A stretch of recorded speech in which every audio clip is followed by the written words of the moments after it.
Hello, welcome back to my channel. My name is Sam and I have a fun reading vlog in store. A little short fun, just a little baby reading vlog. Oh, okay, hello cat.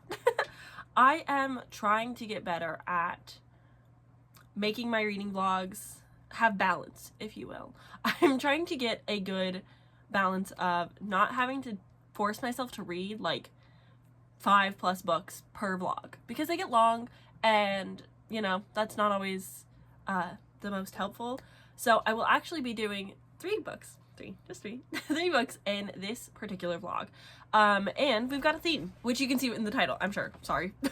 But the theme for this week is best debuts of 2024. These are the ones that I have seen the most around, the ones that I've seen getting a lot of hype and have been really like loved and enjoyed lately, and so I wanted to put them to the test of myself, being not the normal masses, especially. So I've got 3 books picked out that I've seen a lot, all debuts, which, good for them. Writing a book is hard, and I'm proud of anyone who can do it. So in this, I will be reading The Book of Doors by Gareth Brown, The Ministry of Time by, I think, Kayleen Bradley, and The Husbands, which I don't know the author. The Husbands by Holly Gramazio. So these are the 3 books that I will be reading in this little vlog for you.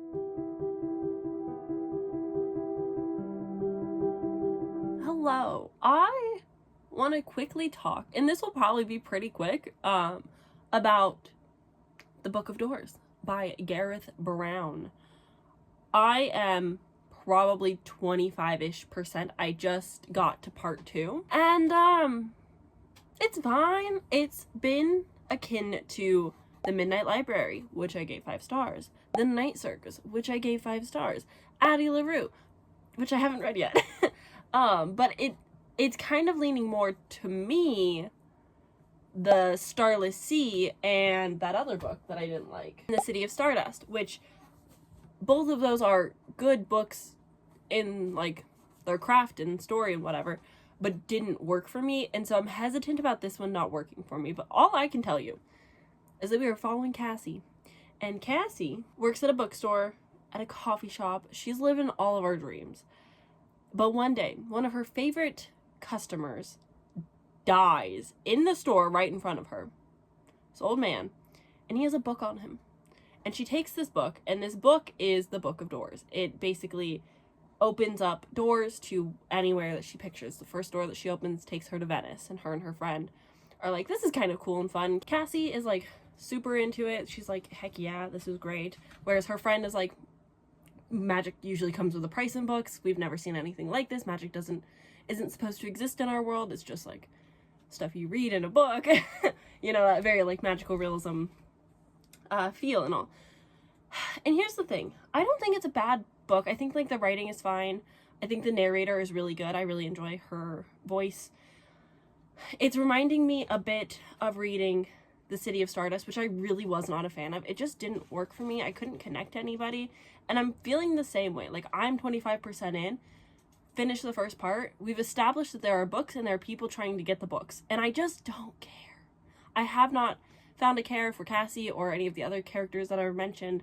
I think that the books are interesting. I find there's the Book of Joy, the Book of Luck, the Book of Doors. Like, there's a bunch of these books out there, and somebody is now like registered that the Book of Doors is floating around, and she's like sent one of her goons to go get it in like order to pay off a debt, I think. And so like things are happening, but like it doesn't feel like it. And just like the way that it's told gives me like the Starless Sea, City of Stardust vibes, and it's not working for me right now, which sucks, because when you say something is like The Night Circus or The Midnight Library, those really worked for me, and they had a lot to them, and they were whimsical. And The Midnight Library I read at like the perfect time, where like I needed the cliche like, hey Sam, life's gonna be okay, pal. Like I needed that at the time, and this hasn't given me any of that yet. It hasn't given me those like exciting feels because I haven't connected to a character. So I'm just not sure how it'll go from here. I'm gonna finish it. I'm gonna keep going, of course. I will, of course, let you know how it goes. But that's where I'm at currently with it. a quarter of the way in. It's just like a story. It's fine. And I want it to be really good because I really want to read a good book. But that's where I'm at right now.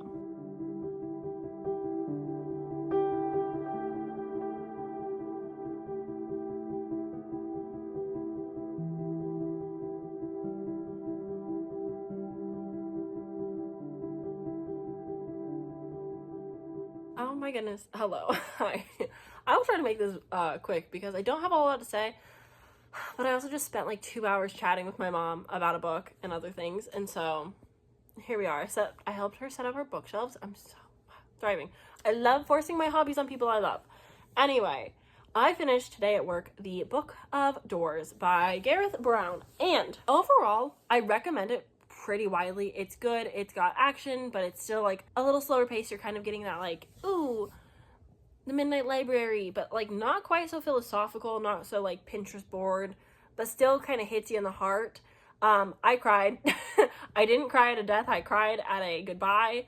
That hurt me real bad. I don't know why it got to me, but I just was like, ah. So I did cry, just a little bit of tears.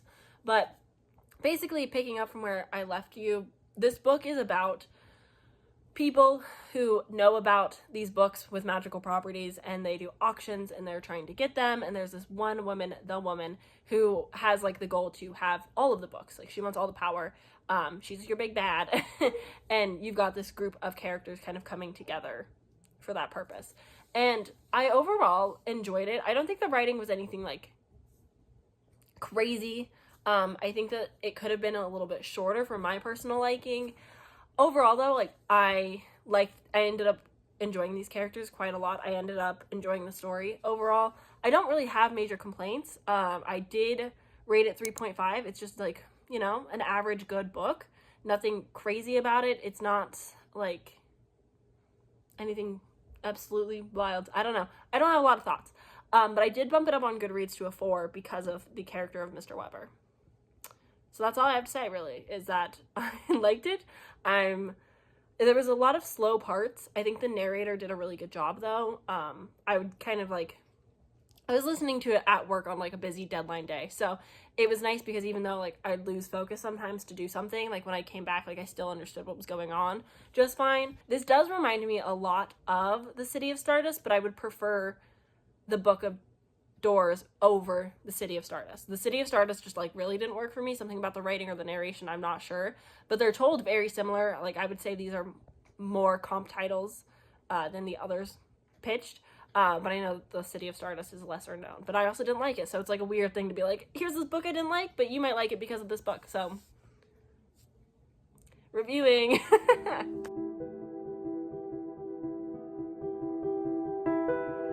But I'm actually introing this vlog now because I will be starting the Ministry of Time right now. I am live on Sprints, and so what better time than to jump into a book? The audiobook is available on Everand, so I'm going to listen to this and read along.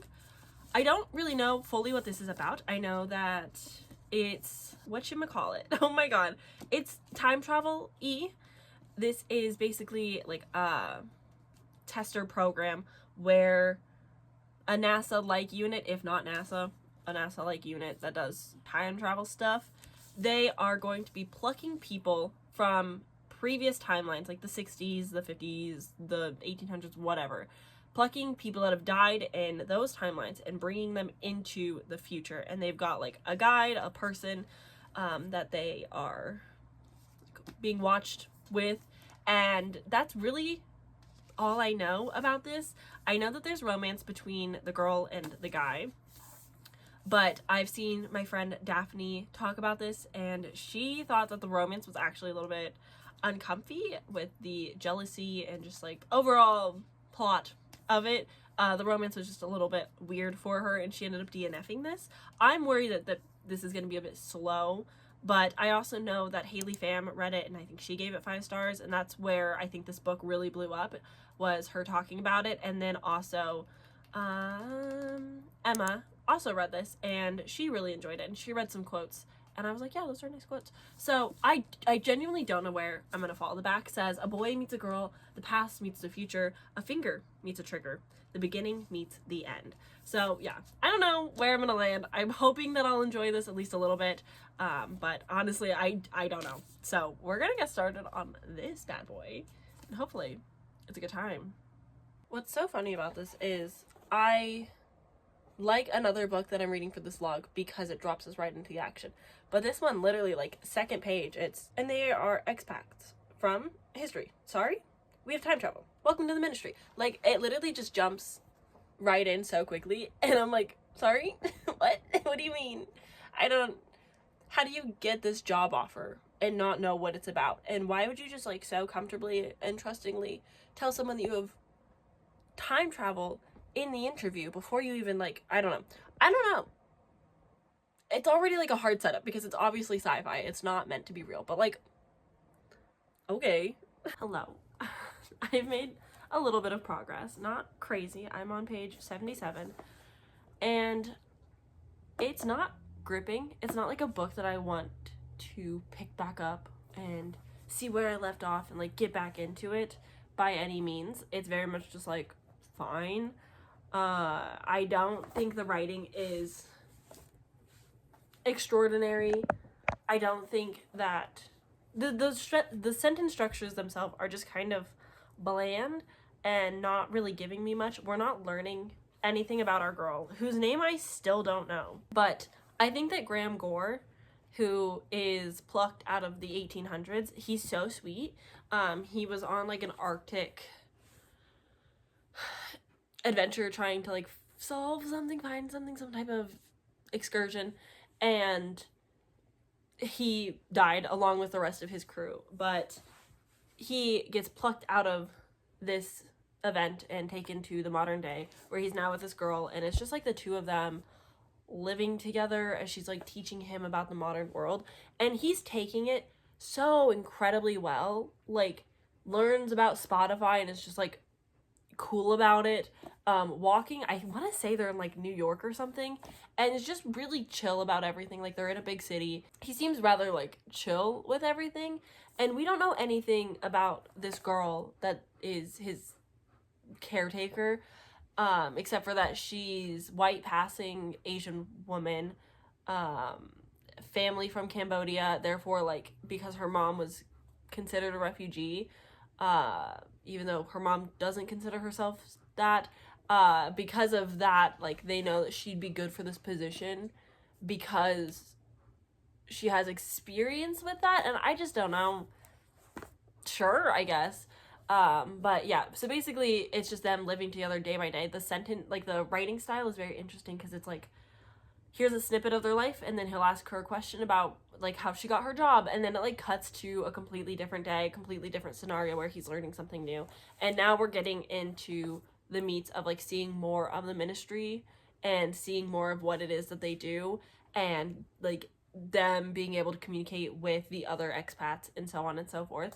It's just not, like, I'm not clicking to it because I don't love the writing style, and I'm also struggling with just, like, these characters. Like, I don't care. I don't have any understanding as to why I should care. They've got a very, like, close, like, they've been together for 2 weeks, and very quickly our girl has, like, this very strong bond and connection to him that I think is, like, a bit romantic, and he's just, like, trying to exist in this, like, very traumatic experience. But again, he's taking it well. But she's, I think, falling for him a little bit, and it just seems a little strange. Like, I do understand, like, if I was to live with somebody for 2 weeks, like, there's a chance that I could catch feelings for them, I suppose. But it just feels weird in, like, this work scenario. I don't know. It's not my favorite, but I like Graham Gore, although I hate his name, but I like him as a character. He's incredibly sarcastic, which I do love. Like, I love sarcasm. That's my thing. I love sarcasm, truly. So he's got a few one-liners and just sarcastic banter that I really like, but she doesn't pick up on it a lot, which is fine. but they're not connecting through it. It's not like romantasy when like they have banter and it's like cute and sweet and like they're bonding through it. This is just like he's making jokes and she just like doesn't seem to get it sometimes, and she thinks that he's serious, and he's making jokes like it's just a weird situation. I understand it's sci-fi. I understand like it would be weird no matter what, but like I just don't know. That's what it is. I just don't know. But I'm gonna keep reading. Everand has been really annoying and keeps buffering, so I haven't been able to just like pound through this, but I'm done with sprinting, so we're just gonna sit on this couch, plant my bottom right there, and we're gonna just read through this as fast as I possibly can, and then I have a whole other book that I still have to read, so that's my plans. That's what I will be doing. Thank you for asking. I took a nap. I still have 2 hours left. I just don't care. I really don't care about anything that's happening. I want to know more about Quentin and the ministry, like, silencing him and, like, his worries and concerns, but, like, that's just not the focus, and I want mystery, I want plot, I want more than just, like, these people hanging out. Like, good for them. Like, it's fine. I just don't care, and I'm tired.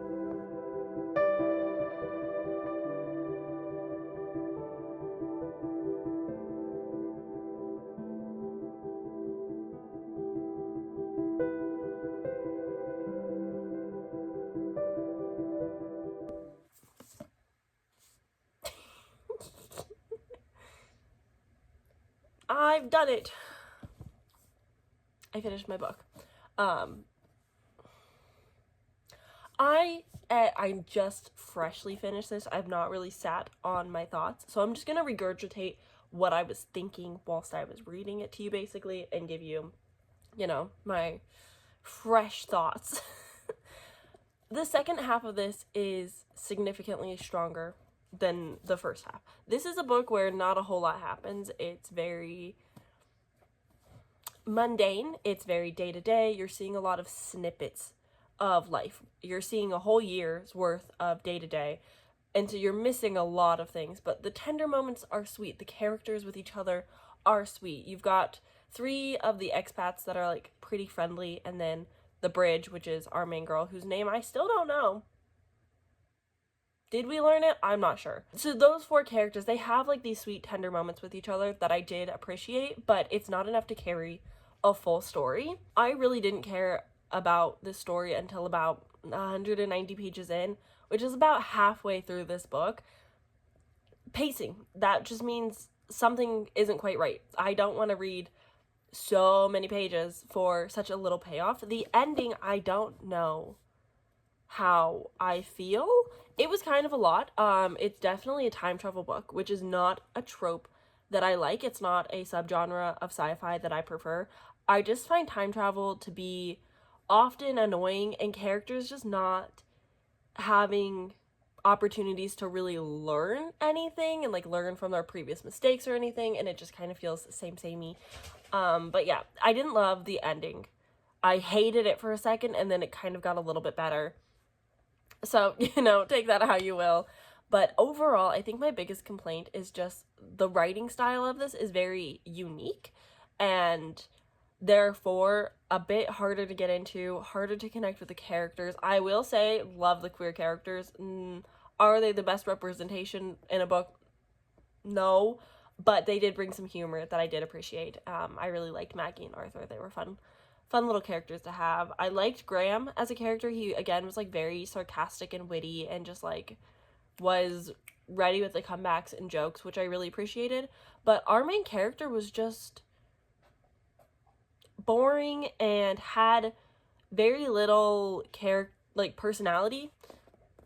Had very little personality in the grand scheme of the story, and the romance really didn't work for me. I feel like this book, maybe in the editing, took a couple key things out, specifically involving the ministry, because I don't know a lot. I don't know enough about the ministry as like organization itself, and so I'm a little bit confused on some things there, and I feel like we could have learned more about the job and the people and all of those things. This book would often like touch on heavy things, because again, we're pulling Gore from the 1800s, so you would imagine he's going to be like a racist and misogynistic and all these things, and he is a little bit misogynistic, but instead of like our character challenging it, she's just like, yeah, no, I'll just start wearing longer skirts, and like, and she just like, I'll just present myself more feminine to please him. And I'm like, girl, why? That's weird. So the romance just really didn't work. They had no chemistry. I don't know why they liked each other. They've known each other for a year in the course of this book, and the sex scene I hated so much. I wanted to crawl out of my skin. They're like no I didn't like it. And they bang a lot, but there was only one like steamy scene. But like they have sex plenty, but like he's not even that into it. He's kind of just doing it for her, and I don't know. The romance didn't do it for me. This is based off real historical events though, which was interesting. It's about Graham Gore was I guess a lieutenant on a ship for an Arctic excursion. They were trying to find like a trading route from Europe to Asia, and they were like up in the Greenlands, and they all presumably were lost and died. So that part is real, and I thought that was like interesting, but not enough for me to care. Like, I don't do history to begin with. It wasn't something that I was like, oh yeah, it's so fun. Like, not my cup of tea. So yes, I've read this. Took a while. Everand was being the worst today and kept buffering and stopping, so I'd have to like, I'd listen to about 15 minutes and then it would buffer about 5 minutes, and then it'd come back, and like I had to repeat that cycle a couple of times. It did eventually get fixed, but yes, I'm glad that I've read this. I'm glad that I'm in the know, because people seem to like this. It's pretty hit or miss for people, it seems. I know that my friend Daphne DNF'd this. I saw that Kayla DNF'd this. I get it. Like, the first half is not strong. It's not great. The romance is weird. I totally understand everybody's thoughts and complaints. I should probably read some like 5-star reviews to see like what people really liked about this. But like, if you enjoy light sci-fi, time travel, if you enjoy romance, if you enjoy historical, there's things in here that people will enjoy. And I can understand like the masses enjoying this, because it's just like, I could see my mom liking this, you know? Like, it's just that kind of story. Yeah. That's my thoughts. That's where we're ending. One more book to go, but I'm glad that I've at least read this. It's another book of the month book that I can check off. We're getting closer. There's no way that I'm gonna read 30 books by the end of this year. I don't even own enough book of the month books for it to count, but here we are. That's it. Okay. I'll check in with you guys later for the next book. I'm gonna not take a nap. Can't do that anymore. Just gotta read.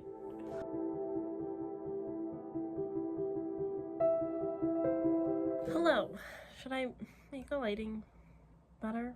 Does that help? Hello. I have updates / completion of The Husbands by Holly Gramazio. And the reason I didn't really update you guys whilst I was reading it is mainly just because I don't have many thoughts. Like, it's easy to listen to. I obviously listened to the audiobook. It was a very easy read. I enjoyed the character and her situation and just like figuring it out. You're very just thrown straight into the action. She comes home drunk one night to her newly discovered husband, Michael, who she's never had before.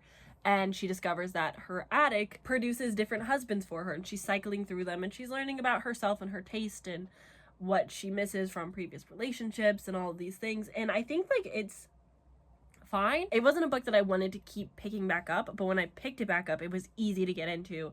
It's just like a very simple, easy read, which is a nice like filler read. Like, if you're reading like a lot of high fantasy or a lot of horror and you're kind of just like getting sick of it and you like want a palate cleanser, this is, I think, really good for that. It's 352 pages, and I think that's people's biggest problem with it, is that it's longer for a very like simple plot. And I think a lot of people have issues with the repetition of it. And I can understand that. Like, I totally get it. I understand why people feel that way. I do and don't, but I think because I was able to space out the audiobook, it didn't quite feel as daunting. I think if I listened to it in one sitting, maybe I would feel that way, but for whatever reason, that wasn't really an issue that I had, but I was kind of just enjoying the journey, like no thoughts, head empty, just like here for the ride. And that could also just be it, just like where I'm at in my reading journey at this point of just like, hey man, it is what it is. But yeah, overall, like it's a pretty slice of life book. I think it's kind of like the Midnight Library. Like, I think the people who like it and are going to like it will find it, and it'll find its audience, and those people will eat it up. And then I think, similar to the Midnight Library, the people who aren't interested in what it has to say, or like don't jive with it for one reason or another, just like won't like it. And I think that's just gonna be how this type of book is. But I can understand like why so many people have rated it above 3 stars, because it's not bad. I think the writing is good. I think that the character is interesting. I think like it's a very kooky, weird, magical realism scenario that like, what do you do in those instances? But like, I don't know. It worked for me, and I don't have to justify that. Sometimes books just work for you and not other people. I don't know. It's not like a crazy story. It's like a solid 3.5. Like, it's nothing wild. I'm not sitting here like, it's so good. But I enjoyed my time with it, and it's probably not a story that I'll think about in the future and reflect upon very much. It's not that type of story to me, but I'll look at the cover and I'll go, nice. That was a good time. How kooky. Husbands in the attic, haha. Like, that's just what it is to me. But overall, those are the 3 books for this vlog. I do quickly want to pull up my reading tracker for the year and look at my 2024 debuts that I think are the best. I will, of course, absolutely top of the list shout out Annibot by Sierra Greet. I think it's absolutely one of the best debuts I've read. It's short, it's pungent. Is that the right word? It's short, it gets to the point, it's hard-hitting, it's a hard, heavy read, but it's important, and it's discussing so many topics and so many things that like it really dives in to these thematic things, and it's really saying a lot even in such a short amount of time. I think it is just a very well done debut. I think like knocked it out of the park. Oh, My Darling Dreadful Thing. I think that one's also a very good debut that I really enjoyed. You Know What You Did, I think was also a really strong debut. Really good OCD rep. I know that it like as a thriller that we've all read before, it's not like something new and special, never seen before, but I think it was an interesting take on like with having the OCD and the unreliable narrator. But I honestly really enjoyed the writing. I really enjoyed the horror elements. I thought it was like pretty well done.